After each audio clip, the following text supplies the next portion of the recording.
With Kroger brand products from Baker's, you can make all your favorite things this holiday season. Because Kroger brand's proven quality products come at exceptionally low prices. And with a money-back quality guarantee, every dish is sure to be a favorite. These are a few of my favorite things. Whether you shop delivery, pickup, or in-store, Kroger brand has all your favorite things. Baker's, fresh for everyone. You're finally at that hot new spot, the one your friends keep raving about, sitting across from your date. It's going... Another round? Really well. And that dish you've been dying to try? Oh, it's headed your way. You can smell it, hear it sizzling fresh off that skillet as it comes closer, closer, and served. Go ahead, enjoy. After your phone sneaks a bite first. When you're with Amex, it's not if it's going to happen, but when. American Express. Don't live life without it.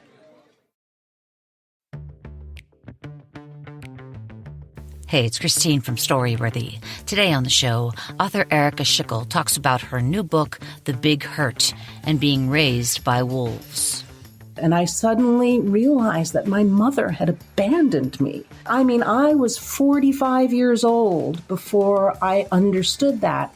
And then I understood that my father had too, and that the Buxton School had, and that every single adult who was responsible for me had completely thrown me away. You know, as being seen because I was a Lolita. But I could not see that. I just thought that I was being loved. You know, and of course, every time I would be tossed aside because that's not what any of those men wanted from me. Today on the show, author Erika Schickel talks about being raised by wolves. Stay close. Hey, it's Erika Schickel, and you're listening to Storyworthy.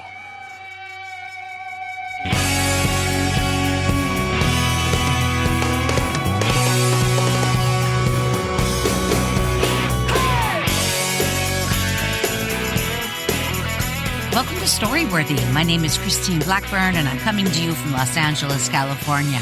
Whether you're a longtime fan of the show or a new listener, welcome to Storyworthy. Now, I hope you guys had a chance to listen to the show last week with musician and now author Richard Marx. Holy cow, was that fun, chatting with Richard Marx. I'll say that. He is a really nice guy. You know, he reminds me of my brother, just super laid back.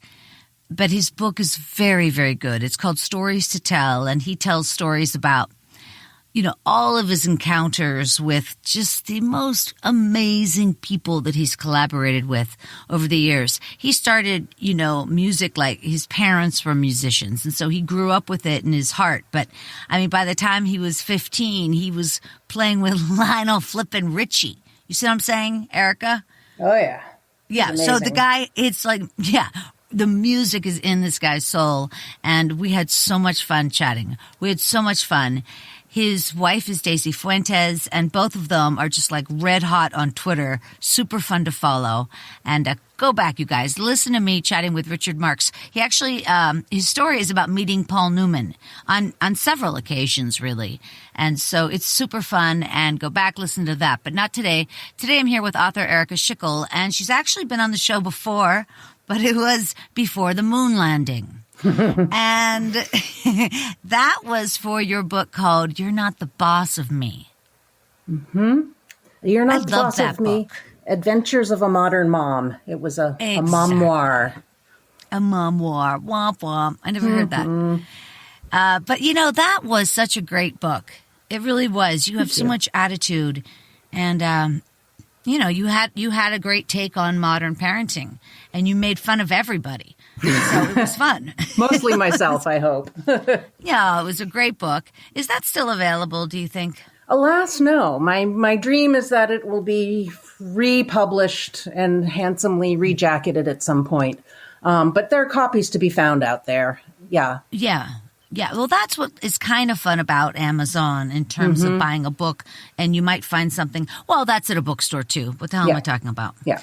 Okay, the point is, You're Not the Boss of Me. That was a great book you put out several years ago. But now with the new memoir you just put out, which I know is going to be a major hit. It actually comes out today, August 10th, on Hatchet Books published it, and it's called The Big Hurt. The Big Hurt. And the cover is very beautiful. It's this really pretty, I'm trying to think the color blue it is. It's not royal blue. It's kind of It's not peacock blue. Yeah, closer to peacock, but yeah, it's a beautiful color. It's like my nail polish. It is Look like at that. your nail polish. How about that? When I go to the manicurist next, I'm going to say, what the hell is this color? I want Big Hurt blue, please. Well, you know what? When you start going out and doing your live, when you start doing live book launches and shows and stuff and readings, this would be a fun choice. Yeah, it would be. On your nails. Wouldn't that be cute? Like or if you had a skirt or shoes. Mm-hmm. That's fun. I always dress to match my books. Oh, who doesn't? Anyway, and the picture on the cover is really good. It's just a picture of you, Erika, but we don't even really know it's you. It could be any girl, a young girl giving the finger. It's in black and white. You have on round sunglasses, and it just shows a lot of attitude. And it is you. And, this book, I read it over a month ago because I got a galley of it. And I wanted to talk to you so fast because this book, and I read a lot, Erika. I read a really good amount. And this book just hit me. I haven't been hit by a book in years. I just wanted to finish it now. I bet I read it in 3 sittings, and it's just so impactful because you really do address kids who are left to fend for themselves at young ages. And in The Big Hurt, it probably affected me so much because I also had a lot of I had free reign is what I had. Free reign. Yeah. In my own house, a lot of my audience knows this, but I'm the youngest of 6, right? So a Catholic family, 6 kids and my parents. And, as we get older, everybody leaves, right? Of course. Sure. When I was 7, my first sister left, and then another sister and my brother. Everybody leaves, right? By the way, my one sister, Karen, who is the second oldest, she almost raised me. She was very maternal. She still is. There is a letter that I wrote her when she got married. I was 9. And it says, "Dear Karen, you did not tell me you were leaving after the wedding. And now I hear you're moving in with your husband. I didn't know this. How, and I was so upset because I didn't know my sister was leaving." Yeah. And then at the very end, I say, "I have to go to the bathroom and then I'm watching Happy Days. Bye." That is so classic. That is a classic Gen X letter right there. Nobody explained to young Christine what was going to happen after the wedding. So then I'm 15 and my dad leaves and he moves in with his tennis partner. So we go from 8 all the way down to 3, and now there's 2, just me and my mom. And she was not present. Back then, there was no therapy. There was only one book called Passages by Gail Sheehy. And if you didn't have that book, you were really screwed. Yeah.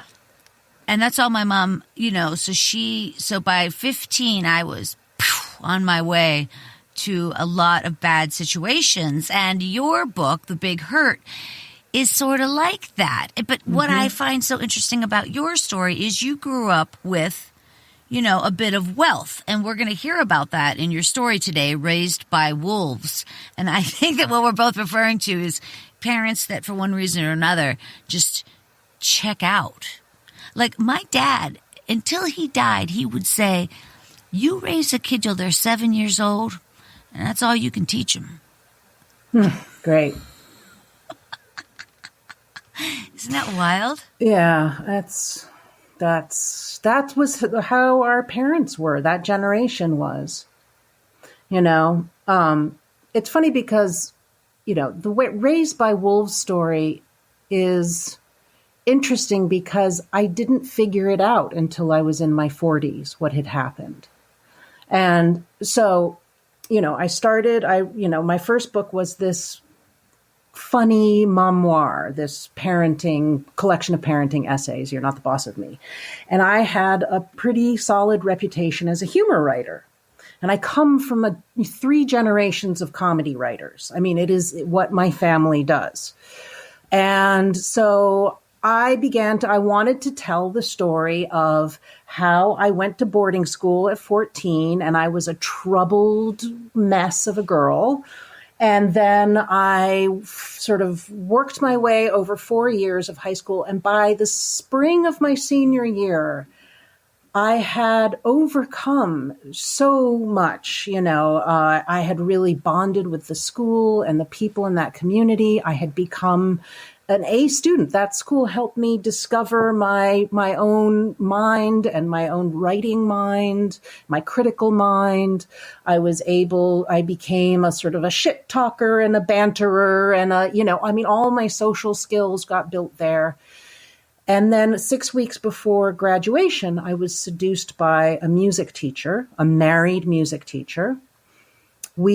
Our affair lasted exactly 7 days before we were found out.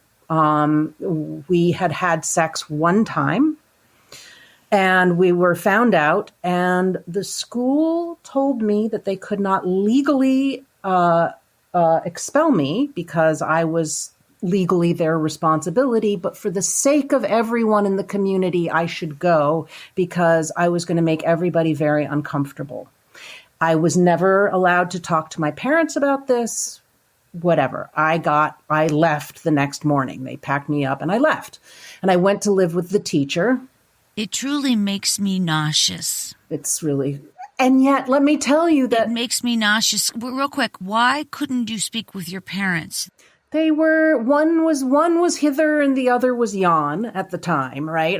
One was in Cape Cod, the other was in LA. My parents were very hands off. And I don't know, it was a different time. I mean, it's just why wasn't I put on the phone with them and allowed to make this decision with their counsel? I don't know, but it didn't occur to me at the time. And it was a frightful misfire in every direction, It was because I feel like, and the readers will realize this when they read The Big Hurt, out right now by Hachette. Hachette. I said it right, didn't I? Hachette. Oh, Hachette, whatever. Hachette. Whatever. It's a Hachette. wow, everybody's going to say Hatchet, so fuck it. Yeah, right. But anyway, you'll see, that like you said, Erika, you got into a lot of trouble, but a lot of that was because it's like your parents, your father was film critic Richard Schickel. And that's a very famous name from Time magazine. Yeah. As he wrote for that publication for years. Everybody knew Richard Schickel. I mean, Sure. It was just a standard. I would read the comic in the back of Time magazine, and then I'd read the film review or whatever. And that was your dad. So he was like this academic, guy in the community, complete narcissist. Total. Hopeless And narcissist. He brings you up by his side, wearing nice clothes and going to premieres and treating you, asking your opinion about art, and which is all very beautiful, but it's like there was no childhood, it seems, for you and your sister. Yeah, There's a passage in the book that talks about how your parents, when they had your sister, they left you and your little sister after only 6 months. So your little sister's 6 months, you're like a year and a half. And your family, your parents left. Well, actually, that was right after I was born. My sister wasn't born yet. She came 3.5 years after me. But yeah, my parents went on a cruise. I was 6 months old and left me in charge of a German nanny. I have no memory of it, of course, because I was an infant. But my mother sort of casually mentioned this to me in adulthood, oh yeah, we did that because your father didn't want to be slowed down. He was the narcissist in the sense of he just couldn't imagine the feelings of other people. He did not have that ability. Now, he was not a Trump level narcissist. He was not a hideously toxic, abusive narcissist. And out of my two parents, they were both narcissists. My mother was a terribly wounded narcissist. And my father was just the golden child, only child. So he came by his narcissism just through his upbringing. My mother, really suffered some stuff as a young girl and a young woman that I never knew about. And some of it I didn't really understand until after she died. But of the two parents at that time of my life, my father was the better parent. He was the more involved parent. He understood me and he advocated for me. And my mother turned me into her enemy when I reached puberty. And it was something about me, who I was, that triggered the shit out of her. And she kept giving me this power to hurt her. And, I was a self-obsessed 14-year-old. I mean, I was surely an asshole. I mean, I was a 14-year-old girl, right?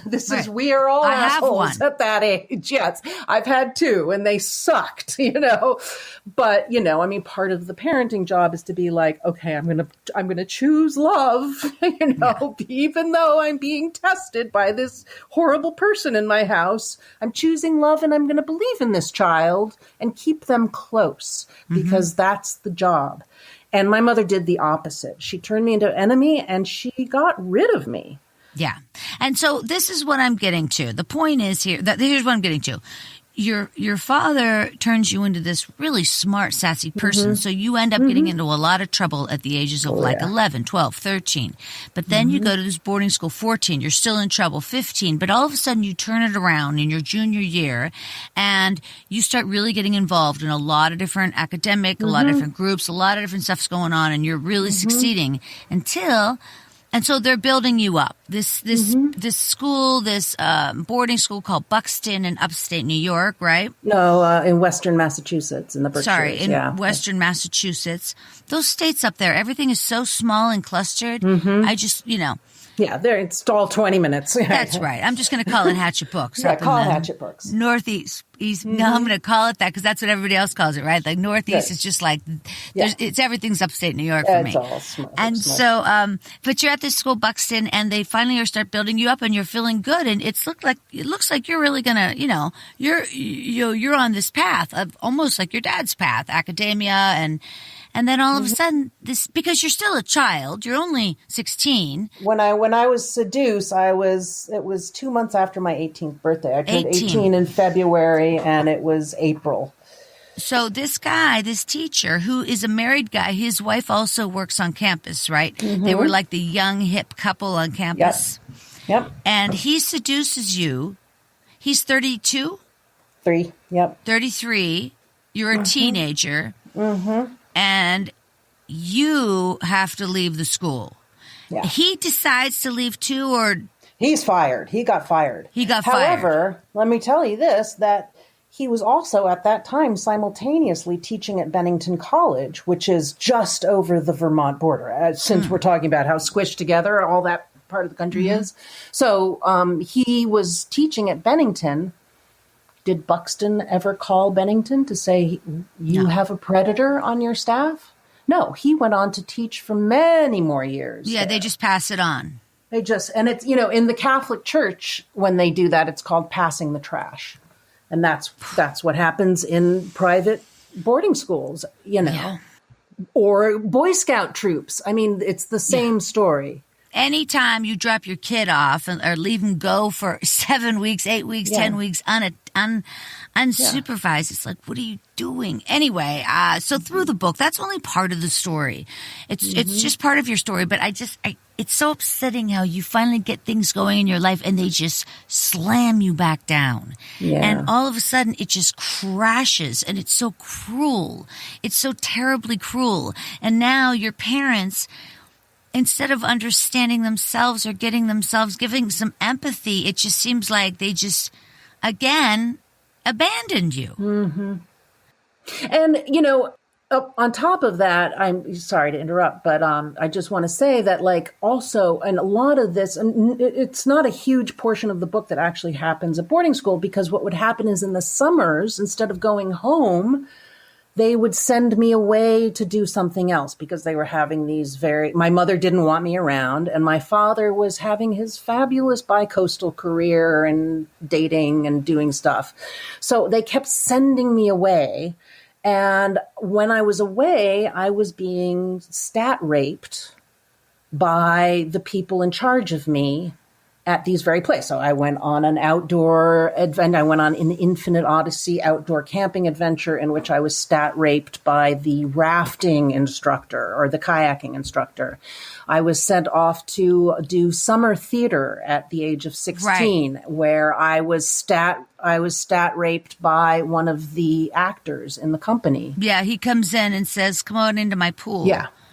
And what's so I just internalized. I mean, it was just the way the world was. Like, I imagine you're a teenage girl, and you know, first of all, the 70s were going on all around us. I mean, and I say in the book, I was, you know, a Jodie Foster lookalike, quite literally. I mean, I was like a willowy. I had very light blonde hair as a young girl, just savvy, street smart, thinks she knows everything. Driver. Yeah, taxi driver.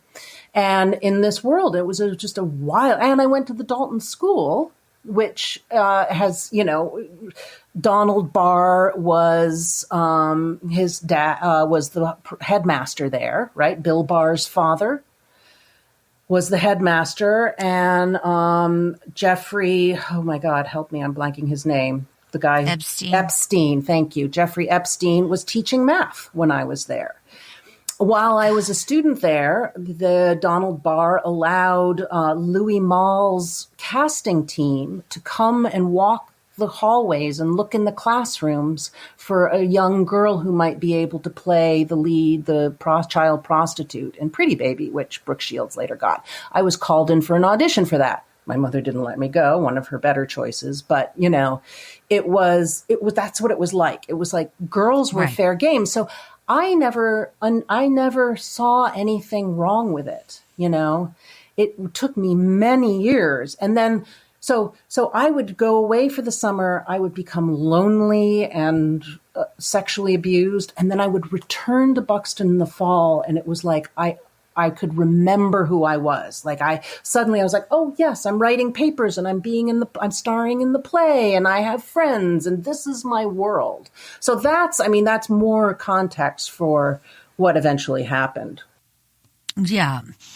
Okay. So you're going to talk today about being raised by wolves, but I do want to tell everybody the big hurt, you know, it goes into, you know, all of this abuse happens when you're younger and it never gets talked about. Yeah. And, you know, your father, he would write you these long, complicated letters. Mm-hmm. Like, I'm thinking, who was he talking to?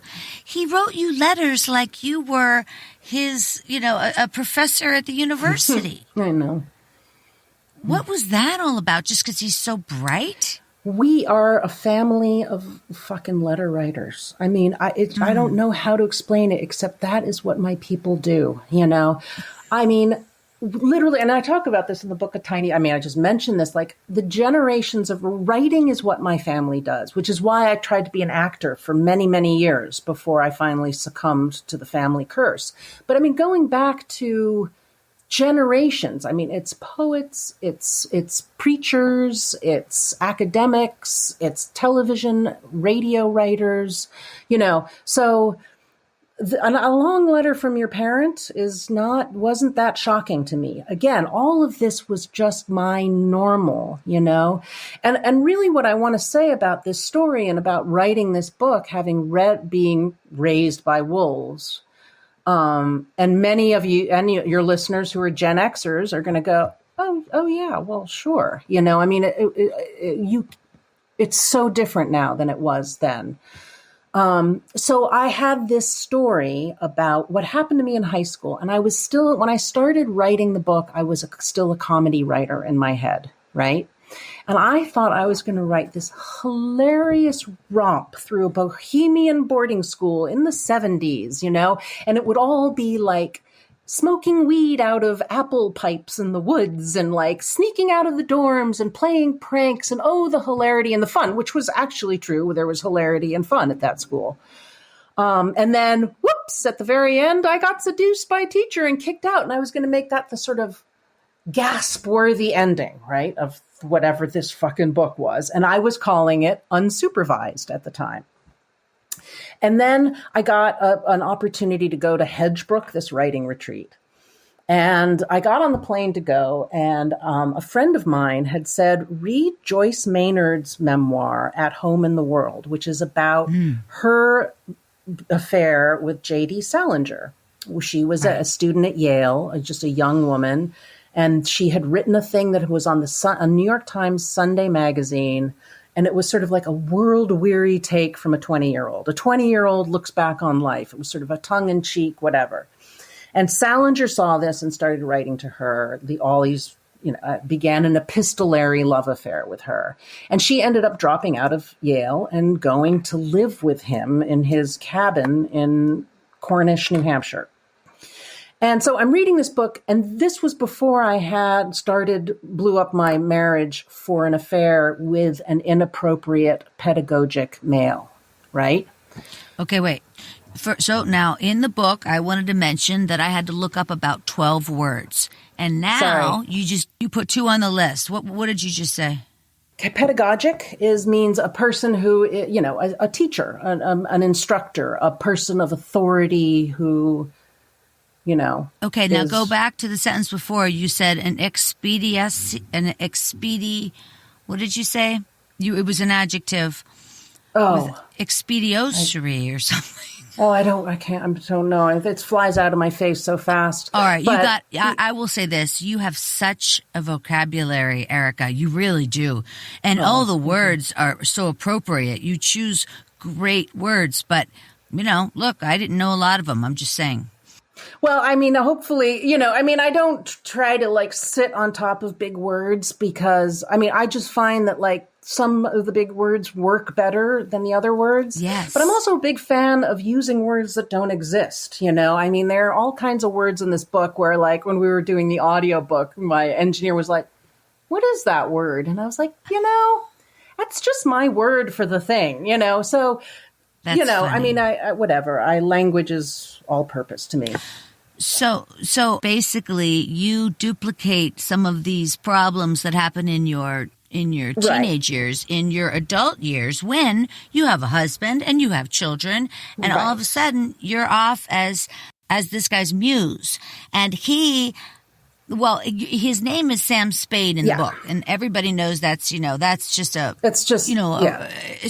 placement of a name. And so are you or are you not revealing this writer? Because it's actually not hard to find out. It's not hard to find out. It's a quick Google, and it was James Elroy, the crime writer. So, which is the reason that's so hard, so easy to figure out. And the reason why I named him Sam Spade is because it is one Google click away, because while we were together, he talked about me in the press constantly. So you were right by his side. I was by his side. That's that. But this actually is part of the story, the Raised by Wolves story. I'm sort of getting to it because what happened was, I was reading Joyce Maynard's book, and it wasn't the Salinger stuff that got to me. It was the stuff about her mom, Friedel, that sort of cracked me wide open. I was reading about this woman. It was so like my mother. And suddenly, I start crying on the plane. I land, I get to this little cottage in the woods where I'm to be alone for 3 weeks, except for at dinner time. And it was like I fell apart in this cottage, and I started crying, and I could not stop for 3 weeks. And it was just suddenly I emotionally, it opened up what had happened. And I suddenly realized that my mother had abandoned me. And it's so obvious to anybody now. But I was 45 years old before I understood that. And then I understood that my father had too, and that the Buxton School had, and that every single adult who was responsible for me had completely thrown me away. And at that time, I had two daughters who were nearing the age I was when all of this started up for me. So I became so deeply, so heartbroken about it. And it was terrifying. I mean, it was just like, it was so much to handle. And even the teacher who eventually threw me away, which was the final great betrayal from that story, he doesn't matter. What was emotionally resonant was that I had been orphaned essentially by my family. And also, parenthetically, I have a sister who I was separated from. We were like sibling assholes when we were little kids, right? We fought over the backseat in the car or whatever. And then, once I got to adolescence, I was gone, and I didn't discover my little sister until we were in our 20s. And then I realized this was going to be one of my dearest friends for the rest of my life, that we had experienced all the same things. We had all the same references. We had a lot of the same damage. And so she's been my dearest nuclear family member.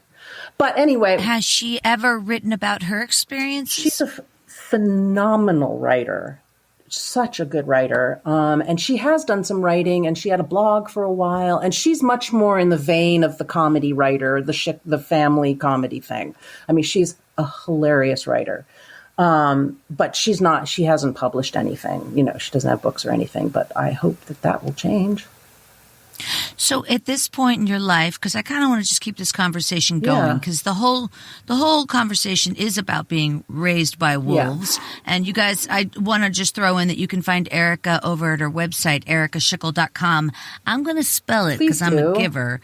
ErikaSchickel.com, and also follow her on Twitter, again, at Erika Schickel, ErikaSchickel. So what you're describing is you are realizing that, you have two daughters coming up to the same age you were. Mm-hmm. Okay, so I'm sorry. So in the cottage, the 3-week experience in that cottage, that was like a gift. Am I right? I mean, come on. Yes. I mean, it was unbearable, but it was a gift. Yeah. But it changed everything for me. I came home from that going, I can't write this book. I don't know what the story is. And the story was so dark to me that what I did, and I know this now, but at the time this was not a conscious choice. But at that time, I had met Elroy at a book festival. I had met him twice, actually. And both encounters are sort of right at the beginning of the book. I met this man who I'd never read a book of his. I had no interest in him at all until I met him. And I met him, and he was a very odd bird. But yet I had this feeling of like, oh my God, I know this person. This is my person. This is a kindred spirit. And if he knew who I really was, he would come right over here and get me. This is a thing. He didn't know it. And so I put him in the back of my mind for 2 years. I sort of toyed with him imaginatively. You manifested. I manifested this fucked up, crazy relationship. And then finally, in 2009, I got an email. I friended him on Facebook, of course, of all places. And that's what sort of began the second great epistolary love affair of my life. There's the word. Epistolary. It's a letter writing affair conducted through letters. So he would write, and we were writing to each other every day. And so what I ended up doing is using him as a way to work out my past. I couldn't do it in my head. And again, this was all subconscious. Now I see it, but then I didn't. And it's called repetition compulsion. There's an actual term for it, where we do things that make us re-experience the original trauma so that we can... Trying to get a better outcome. Fucking resolve it. Yeah. and get a better. Now, I did not get a better outcome with this affair, but it really, it forced me to reckon with myself and with my past. It's sort of common when you think of, just because I've gone out with the older guy thing. I've done that like 4 times in my life, like 18 years older, 15 years older, 15 years older. And then my ex-husband was 12 years older. And so I've done that. And sucks. But it's exactly repeating, that my dad left when I was 15 and somebody got to take care of me. And so it just went on over and over and over again. It's really sad. And when you are a beautiful young girl, unsupervised in the world, men become like the romantic attachment for me was the closest thing I could get to love, intimacy, and feeling seen. And I was being seen because I was hot, right? I was being seen because I was a Lolita. But I could not see that. I just thought that I was being loved, and of course, every time I would be tossed aside because that's not what any of those men wanted from me. So, people will ask, well, why would you do that? And it was like, though that was my best option at the time. I was a willing participant in the affair that led to my being kicked out of school. I believed that he was in love with me. I wasn't sure if I was in love with him because it went so fast and I was so screwed up. I didn't even know what love was. But I believed that he was in love with me and that this was my best chance for being taken care of. Yeah. I know very well. Yeah, I know this. Yeah. And so now as an adult, you repeat this behavior or this codependent cycle with a guy, this mystery writer who you call Sam Spade in the book, but like you said, is actually a mystery writer, James Elroy. There's pictures of you guys together at events and stuff. And, it's like, he's like the guy. I mean, it's like everybody knows, even if you Wikipedia the guy, it'll be like, he's a recluse or, he's mysterious himself or he's this or that. But really, he's cold and calculating and a narcissist. And he made you his fucking, I don't know. I was her, in quotes. I was his immortal beloved. So it was a very, cold and calculating. No, in the end, he was cold and calculating. But at first, with the love bombing was epic. How much older was he than you? He was 16 years older than me. Okay, so I guess it's not that much. And when you're in middle age, who gives a shit, right? Basically. But I know. But at the same time, he was treating you like you were 25. Yes and no. It's not really that clear cut with him. And I actually have to. It's really hard for me to talk about that relationship because I still love the man. I'm not romantically in love with him anymore at all, but, I still hold tenderness for him. He is not, in fact, a bad person, but he is an extraordinarily damaged person. For those who don't know who he is, he wrote L.A. Confidential and The Black Dahlia and scores of other books. And his mother was murdered when he was 10 years old. Famously murdered, and the killer was never found. So that shaped him, obviously, as one might imagine. He's been dining out on it for his entire career, but the damage is true and genuine. And also his mother sucked before he died. He had terrible, terrible parents.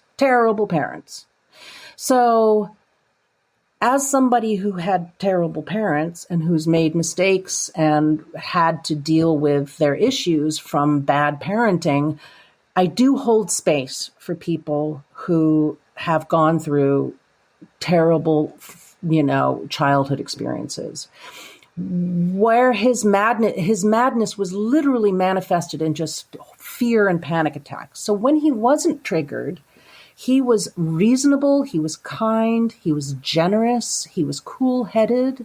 He was very good at seeing me, reading me, helping me understand my life, my story, my parents. He's a really brilliant man, but his Achilles heel is that gets triggered and he becomes an insane fucking lunatic. And it prevents him from having real relationships with women and, and from being happy. I mean, and it makes him hurt people. And so can you give us an example of, his lunacy? Was it always like kind of a triggered by, was it like a doorknob thing or, you know what I mean? It was any sense that he had of he was convinced that that I was the most beautiful woman in the world and that every single man who saw me wanted to fuck me, which made being out in the world with me impossible. So as long as we were home in our little safe den, we were okay. But he couldn't watch things on television that would trigger him. Like if there was we were watching TV and there was a man in swim trunks, he would cover my eyes. If there was dancing, like even ballroom dancing, he would cover my eyes. Like anything, because he thought that I was susceptible and sort of susceptible to sensuality. Which of course I am, I'm a human being, but I know how to regulate that. Yeah, but how could you think that he understood you when he wouldn't even let you dance? I mean, it's ask anybody who has been in love with a Jekyll and Hyde, which is what it was. It was a Jekyll and Hyde. And, you love the good man and you despise the bad one. And in the end, the bad one takes over. And for him, he was just using me in this sort of pattern that he had with women of, putting them on a pedestal and then knocking them down, and with me. How many times do you think he did this? All his life he's done it, all his life. And he wanted to do it with me, except that the problem was that I was shaped to be a clinger, right? I've been so shaped by abandonment that I will do almost anything to prevent my loved one, whether that's a lover or a friend, from leaving me. Like withdrawing their love from me is the worst thing that can happen to me. I mean, I'm working on it and it's less bad now, but I wouldn't let him leave. And I saved his life a couple of times. I kept hanging in there, even though it was insane for me to be doing that. This is not a strong woman reclaiming herself story necessarily, and towards the end of the story, I actually say, I would like to tell you now that I'd like to be able to tell you that I got the clue and I left. I walked out. But that's not what happened. He finally walked away from me. But his pattern was to outrage women to the point where they would dump him so that he could be free to do the next thing. Sure. Yeah. And it really is typical narcissistic behavior. Classic. And in terms of him always having to have that stimulation, it was always about him. It was always about him. You could have been, it's so sad, but you could have been really anybody. I could have been, and this is sort of. But he probably loved though that your father was kind of famous, and you did come from that. Mm-hmm. Yeah, and you come from that Buxton world of, upscale New York or whatever. But so that would fit in with him his life. This is kind of the nature of why this story, and what I come away with is like, for us women, girls and women who get sucked into these kinds of relationships, abusive relationships, who we are, I mean, what we appear to be is everything. So we need to be beautiful. We need to be educated. We need to be articulate. We need to be savvy and snappy and well-dressed and turned out and good in bed. But whatever we are beyond those qualities is of no matter to these people.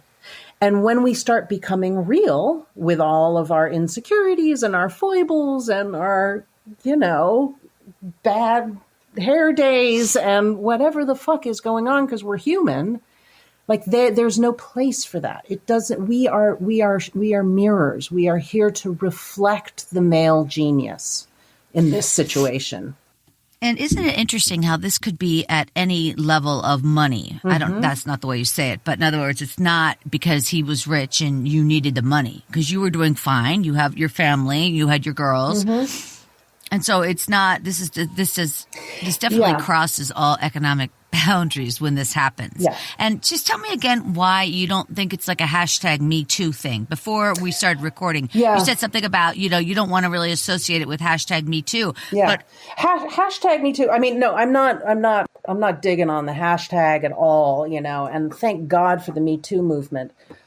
I feel like hashtag Me Too is becoming a shortcut for people to stop being interested in what you're talking about, in the details of the story.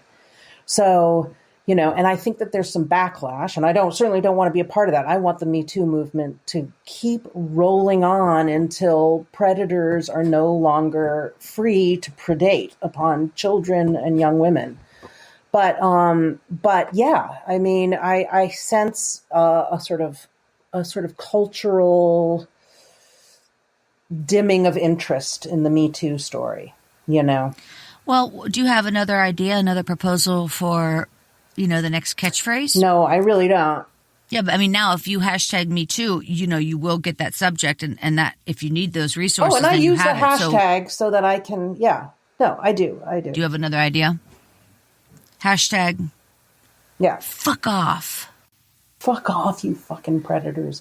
I don't know. Yeah, no. I mean, I don't think there's a better hashtag than Me Too, And just like in this interview, you sitting there going, oh, God, Me Too. You have your stories to tell from your own background. I mean, we all do. And my story is only unique in its details. I mean, it's unique in that the setting was crazy. I grew up in a very sort of rarefied. I did not grow up wealthy, just to correct your earlier statement. I mean, I was upper middle class in the 1970s, which means my father supported the family by being a film critic and a freelance writer. I mean, every penny was hammered out of his typewriter. There was no family wealth in my family. I think you're correct, and obviously you're correct, but I should rephrase it. Sorry, I'm sniffling. I should rephrase it. You grew up in an artistic way in a city. How do I say that? You grew up, in other words, I didn't even know half of what you grew up knowing was even existed. I didn't know it was tangible to write for a newspaper. I didn't know it was tangible to go to a film premiere. I never met a star. Your father would write you letters and he'd say, look, Erika, we've decided that you're going to leave this school, or Erika, you're going to do this or that. And I even talked to Clint Eastwood about it. Yes, he would do that. It was just... So what is the world then? I'm trying to say, you grew up in such a cultured... It was just, it was, I was raised by the cultural elite. Really, that's what it was. It wasn't money elite. It was culture elite. So, meaning, screenings and celebrities and everybody's, reading each other's books. Art and galleries. All of the stuff that was all of that stuff. Yeah, I learned to walk in the Metropolitan Museum of Art because my mother would let me loose in those big, wide galleries, and it was safe. I could just toddle around without getting into trouble. So, that was... I would love to see a picture of that. I don't have a picture of me in the museum. Seriously, couldn't you see that though? No, as a child, right? Wouldn't that be a lovely, it would be. Like a black and white shot? Oh my gosh, that's a neat memory. I'm actually doing a series of little book posts with quotes from the book paired with these beautiful black and white photographs that my father took while we were growing up. I'm starting to launch those. He took amazing pictures. That's such a great idea. But I just wanted to go back to saying how, in terms of the story, because this is story worthy, the story turned on me. Like I said, I thought I was writing this funny little memoir, and it turned out to be called The Big Hurt. I mean, it turned out suddenly I was writing the saddest book in the world, and it was a strange experience of just like, my life and this book are going in a direction I don't really want to go in, but I'm going to try to keep writing while it happens. So this book took me 12 years to write because so much of it that's in the book, I was living as I was trying to write the book. And I began the affair with Elroy I didn't begin an affair with him. I began a friendship with him because he was going to help me figure out how to get this huge sprawling story organized into a narrative. And I just didn't understand the narrative of my life. And one of the things he was a master of was understanding the narrative of his life. And, he's written 2 memoirs. He's good at that. He does big, complicated books. So I was like, teach me, oh master. And then he was like, I'm just going to teach you about the shape of my dick instead. but that's a real summation of the story. Originally, that's a summation. I was like, help me, God, I don't know how to write this book. Can you help me? And meanwhile, he's part of the story. He becomes part of the story. I just can't. I can't recommend this book enough to my audience. But we got to wrap it up because we're almost there. But I want to read you. I think this is like the second page. By the way, I've got like 25 notes in here that I didn't even get to talk to you about. So, but here's one. Here's one I knew I was going to love this book. The electric crackle over the building's internet evoked a Pavlovian response in my cunt. Jesus Christ. I was like, I am so in on this book. Yeah. That's like the second page. And you're talking about going to see your lover in his apartment here in Larchmont, California, which is right by Paramount Studios. And it's called the Ravenwood. The Ravenswood, yeah. Ravenswood. And I think it's famous for God. There? What is her name? Wow, Delia, peel me a grape. Mae West. Mae West, yes. Yeah. And so it just has this iconic sign. Anytime you see a picture of like the flat land in Hollywood, you're going to see all those signs. And you're going to see the Capitol Records building, and you're going to see, it's very cool, the signs. And it says Ravenswood, and it just stands there, and I can't even imagine the stories. Oh, so that building haunt that place. It's a great building. Oh, my God. That's got to be a movie, just a movie called Ravenswood. Well, I have added a chapter to the Ravenwood's famous story. You sure have, Erika. Thank you so much. You guys get over there, buy The Big Hurt. Buy it at your local bookstore, or, of course, I always suggest that you buy it at skylightbooks.com. Erika, good luck with your book tour and your launch. You. I mean, I swear to God, I believe you are an inspiration to a lot of girls who have had, myself included, who have had almost too much to untangle.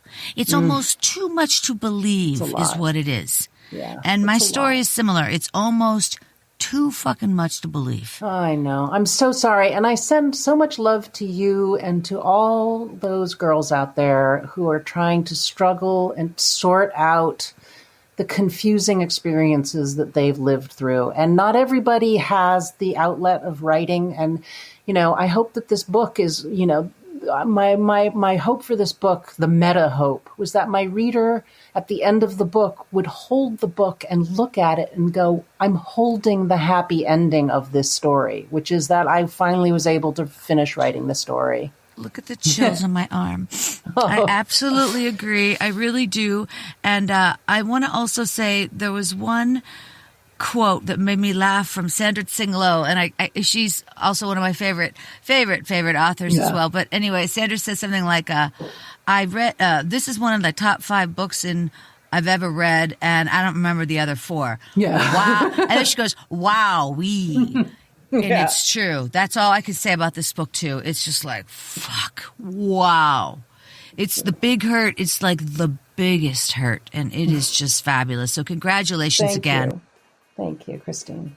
All right, you guys, got to wrap it up. But listen, head over to Twitter and follow Erika Schickel at Erika Schickel. And then follow me over there as well at Storyworthy.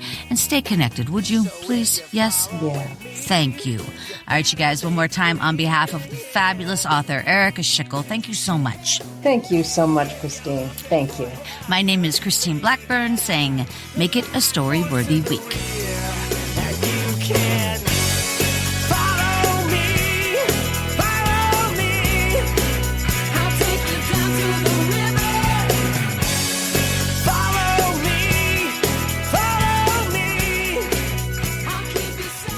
Thanks for joining us on the Storyworthy Podcast.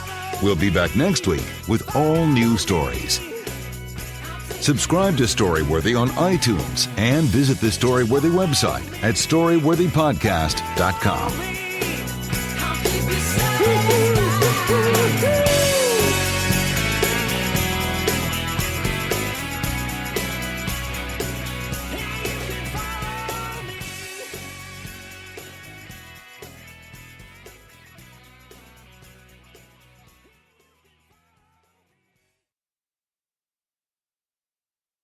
Your favorite band's about to play a sold-out show. You got in.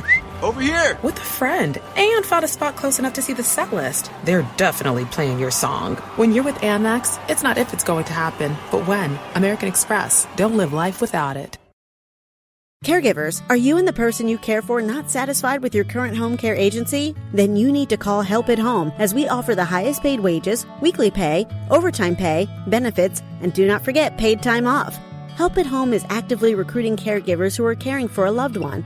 We make changing agencies quick and easy. Call one of our care professionals now at 412-784-6711. That's 412-784-6711, or go to helpathomepA.com.